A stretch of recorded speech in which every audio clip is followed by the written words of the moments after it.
Hey, Warpugs. Today we're going to learn about something I didn't know about and probably going to lose faith in humanity over. This is Project A119 or A119, however you want to classify it.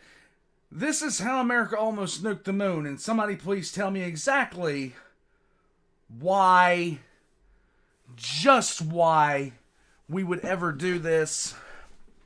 It's not like anybody has any oil on there, but still, I'm just saying, why would we nuke the moon? Well, the Fat Electrician's here to tell us. So, time to lose faith in humanity I didn't know I had. Guys, fatelectrician.com. Get yourself some t-shirts, things like that. Check the links in the description down below. He has all sorts of promotions going on with a whole bunch of different places at any time, including some pet treats, some things with shields. He's all over the place. Warpugs, this is going to be depressing, isn't it? This is going to be sad. Like and subscribe if you guys haven't already. Leave a comment down below telling me what you think of this. And let's shred another bit of faith in humanity I didn't even know I had left. Let's go. Today we're talking about the time that America wanted to nuke the moon. But first, this video is brought to you by JX Tactical. They make a holster for everybody. Holsters.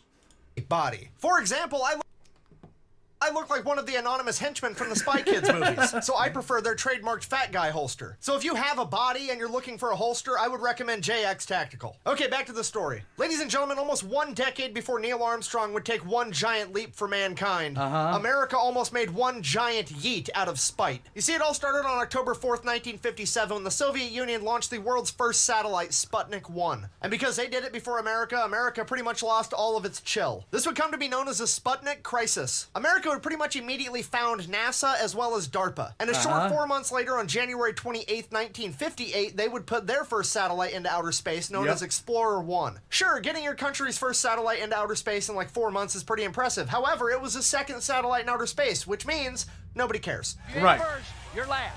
You know what I'm talking about? Even though America had made great strides in the space race, as far as the world was concerned, they were still losing. So America had to do something to change their mind, something to get the spotlight back on America and also scare the Soviet Union. So they asked the United States Air Force what they thought. And their first suggestion was to nuke the moon and make a mushroom cloud so big that you could see it from Earth. You know, you can't lose a race to the moon if there is no moon. That's just math. So just so we're all on the same page, the United States government asked the Air Force what they should do about this problem. And the United States Air Force took a moment to think. They looked at the Soviet Union, saw that they were going to land on the moon first, and then looked up at the moon and said, "So you have chosen death." Just for the sake of clarity, they didn't want to like blow the moon up like the moon would be gone, but they did want a new crater that you could see from Earth. And this is the part where I want to tell you the government came back and said, that's ridiculous, we're not doing that, and that was the end of it.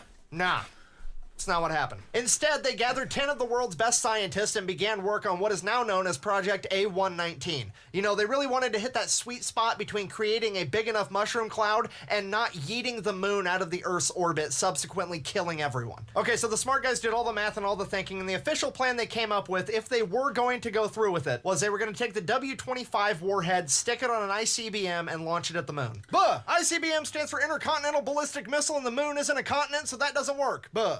Fine, you know what? I hereby declare the moon as the 8th continent of the planet Earth, and I hereby assign Brandon Herrera to rule over it. There you happy? Go. Moving on. All right, so the scientists got this whole mission figured out, and they were ready to go. Thankfully, they decided not to do it. There's a plethora of potential reasons, and they never actually said why for sure. So I'm just going to rattle some of those off. 1, there was a fear that the general public would be pretty pissed off. 2, there was a fear that if the rocket malfunctioned before it broke the atmosphere, it would plummet back down to Earth and detonate. 3, they didn't want to contaminate the moon with radiation to prevent any future missions. 4, at this point in time, they still thought there might be a potential for cellular life on the moon, and if there was, they didn't want to kill it. And 5, and what I think to be the most likely reason, due to the lack of atmosphere, the nuclear bomb would not actually generate a mushroom cloud, it would just be a flash. Personally, I like to think as soon as the Air Force heard that, they declared the whole idea lame and destroyed all the evidence and moved on with life. Or so they thought. You see, they destroyed most of the evidence. You Yay. see, all this work was done on 8 separate research papers. 7 of them were destroyed. 1 of them survived. But nobody would have ever found it if it wasn't for the fact that of the 10 scientists that did all this work,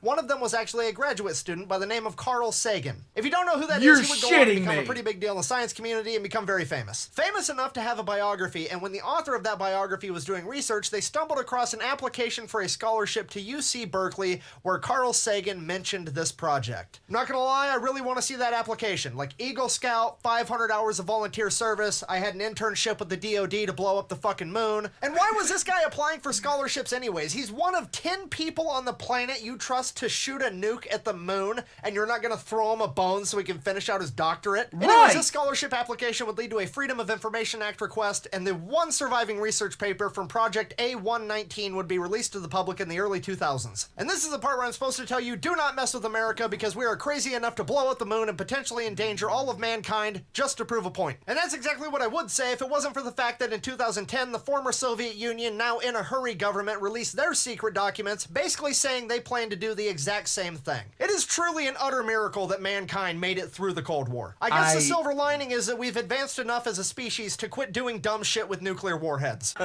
Give me the fast way. The fast way is drop thermonuclear weapons over the poles. God damn it. Okay, well, thanks for watching, I guess. Go buy some merch at thefatelectrician.com. Quack bang, out.